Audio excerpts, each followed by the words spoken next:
বন্ধুরা, লোকসভা 2024-এর model code of conduct কিন্তু লাগু হয়ে গেছে, যা গত 16ই মার্চ ইলেকশন কমিশনের নোটিফিকেশনের মাধ্যমে গোটা দেশে জারি হয়েছে। এর মধ্যে শিক্ষক বা শিক্ষাকর্মী নিয়োগের নতুন যে প্রসেস, যেগুলো এখনও শুরু হয়নি, সেগুলো তো হবেই না। তার মধ্যে আমি আপনাদের আগের ভিডিওতে বলেছিলাম যে নিউ এসএলএসটির এখনও নোটিফিকেশান আসেনি, সেগুলো তো হচ্ছেই না। বা গ্রুপ ডি, গ্রুপ সি লাইব্রেরিয়ানদের নিয়োগ বা এইচএমদের যে একটা নোটিফিকেশান আসার কথা চলছিল, সেগুলোও হবে না। কিন্তু যেগুলো অলরেডি চলছে, অর্থাৎ যেগুলো অনগোয়িং প্রসেস, তার কি হবে, যার মধ্যে প্রাইমারির স্টেট কাউন্সেলিং কিছুটা বাকি রয়েছে, 2022-এর টেট পাস প্রার্থীদের ইন্টারভিউয়ের নোটিফিকেশান আসা, বা যে টেট পরীক্ষা 2023-এর ডিসেম্বর মাসে হয়ে গেছে তার রেজাল্ট বা অ্যান্সার কী, এবং কি আপার প্রাইমারি যারা কাউন্সেলিং করে বর্তমানে বসে রয়েছেন বা প্যারা টিচারদের নিয়োগ, এই সমস্ত রিক্রুটমেন্টের কী হবে, অর্থাৎ অনগোয়িং রিক্রুটমেন্ট যেগুলো, তার কি হবে, এ নিয়ে কিন্তু আজকে এই ভিডিওতে সঠিক তথ্য তুলে ধরবো। তার সঙ্গে সঙ্গে কবে হতে পারে সেটাও কিন্তু তুলে ধরবো। তাই ভিডিওটিকে শেষ পর্যন্ত দেখার অনুরোধ রইল, এবং ভিডিওটি ইম্পর্টেন্ট ভিডিও, যদি মনে করেন বন্ধুদের মাঝে শেয়ারও করতে পারেন। তাহলে চলুন শুরু করি আজকের ভিডিও। বন্ধুরা, আপনাদের মনে আছে যে West Bengal central school service কমিশনের মাধ্যমে আপার প্রাইমারি কাউন্সেলিং কমপ্লিট হয়ে গেলেও তাদের কিন্তু নিয়োগ করতে পারেনি, যেহেতু কোর্টের ছাড়পত্র পাওয়া যায়নি। তবে 10% প্যারা টিচারদের কোর্টে কেস চলার জন্য তাদের প্রসেসিং বাকি ছিল, তাই তাদের প্রথমে অনলাইন ভেরিফিকেশান হয়েছে, তারপরে অফলাইন ভেরিফিকেশান হলো, এবং তাদের ইন্টারভিউ অর্থাৎ পার্সোনালিটি টেস্ট নেওয়ার জন্য একটি ডেটও দেওয়া হয়েছিল 2রা এপ্রিল থেকে, যার ইন্টিমেশন লেটার আগামী 27শে মার্চ থেকে তারা ডাউনলোড করতে পারত।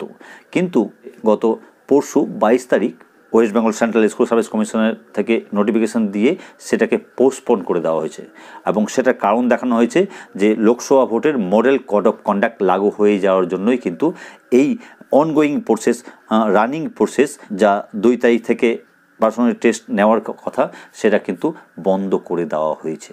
এবং সেটা কবে হবে সেটাও কিন্তু নোটিফিকেশানে উল্লেখ রয়েছে যে এই ভোটের মডেল কোড অফ কন্ডাক্ট শেষ হয়ে যাওয়ার পর, অর্থাৎ 4ঠা মে। হ্যাঁ বন্ধুরা, আপনারা সবাই জানেন যে 4ঠা মে লোকসভা ইলেকশনের কাউন্টিং রয়েছে। সেই কাউন্টিং কমপ্লিট হয়ে যাওয়ার পরে আবার নোটিফিকেশান দিয়ে জানিয়ে দেওয়া হবে।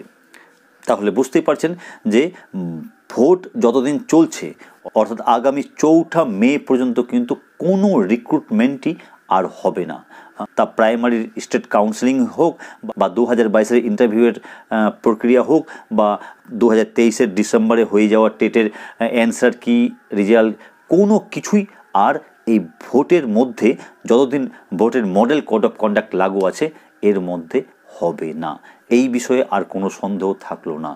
তবে সরকার যদি চাইতো তাহলে এগুলো প্রসেস চালিয়ে যেতে পারতো, কারণ নিয়ম অনুযায়ী সরকার কিন্তু অনগোয়িং প্রসেস চালিয়ে যেতে পারে। যাই হোক, সরকার আর রিস্ক নিতে চাইলো না যে পরবর্তী ক্ষেত্রে যদি কোর্টের কোনো ঝামেলায় জড়াতে হয়, কারণ ইতিমধ্যেই তো কেসের ওপর কেস বিভিন্ন রিক্রুটমেন্টের হচ্ছে, বিশেষ করে পশ্চিমবঙ্গ সরকারের রিক্রুটমেন্টে। তার মধ্যে যদি আবার নতুন করে কোনো কেসের বেড়াজালে পড়তে হয়, তাই সরকার এই সিদ্ধান্ত নিয়েছে যে কোনো রিক্রুটমেন্টই, তা টিচিং হোক বা নন টিচিং হোক, কিছুই তারা করবেন না। তো বন্ধুরা, আমাদের 4ঠা মে পর্যন্ত অপেক্ষা করতেই হবে। তবে এইটুকু বলবো যে 4ঠা মের পরে আবার নতুন করে সেগুলো শুরু হবে, যেগুলো বিশেষ করে অনগোয়িং প্রসেস চলছে। তা প্রাইমারি কাউন্সেলিং, ইন্টারভিউ বা অ্যান্সার কি, রেজাল্ট যাই হোক না কেন, বা আপার প্রাইমারির প্রক্রিয়াগুলি, সেগুলো সবগুলোই শুরু হবে। অন্যদিকে নিউ এসএলএসটিরও প্রক্রিয়া অনেকটাই শুরু হয়ে গেছে। হ্যাঁ বন্ধুরা, আপনারা যারা আমার চ্যানেলের রেগুলার ভিউয়ার্স, তারা জানেন আমি আপনাদের আগেই বলেছিলাম যে আপার প্রাইমারির কাজ কিছুটা গুছিয়ে নেওয়ার পরে কিন্তু West Bengal central school service commission এসএলএসটির প্রক্রিয়াতে হাত দেবে, এবং আপার প্রাইমারির কাজটা অনেকটাই গুছিয়ে এসছে। শুধুমাত্র কোর্টের অনুমতির অপেক্ষায়, কোর্টের অনুমতি পেলেই কিন্তু যারা যারা কাউন্সেলিং করিয়েছেন প্রত্যেককেই জয়েন করিয়ে দেওয়া হবে। তা কয়েকদিনের মধ্যেই করে দেওয়া হবে, শুধুমাত্র কোর্টের অনুমতির অপেক্ষায় West Bengal central school service commission রয়েছেন। তার সঙ্গে সঙ্গে প্যারা টিচারদের প্রক্রিয়াটা চলতে থাকবে, এবং প্যারা টিচারদের প্রক্রিয়ার সঙ্গে সঙ্গেই কিন্তু এসএলএসটির নোটিফিকেশনে চলে আসার একটি সম্ভাবনা রয়েছে। যাই হোক, এ নিয়ে আমি বিস্তারিত পরবর্তী ক্ষেত্রে ভিডিও তৈরি করব। তবে যারা প্রিপারেশান নিচ্ছেন তাদের আমি একটা কথাই বলবো যে এইগুলো তো চলতেই থাকবে। এই ভোট আসা, ভোটের মডেল কোড অফ কন্ডাক্ট লাগু হওয়া, তারপরে সেটা উঠে যাওয়া, আপনারা নিজের কর্ম বন্ধুরা করে যান, কারণ আমাদের সামনে আর বিকল্প কোনো রাস্তা নেই। আমরা শুধু আমাদের বেস্টটাই দিতে পারি।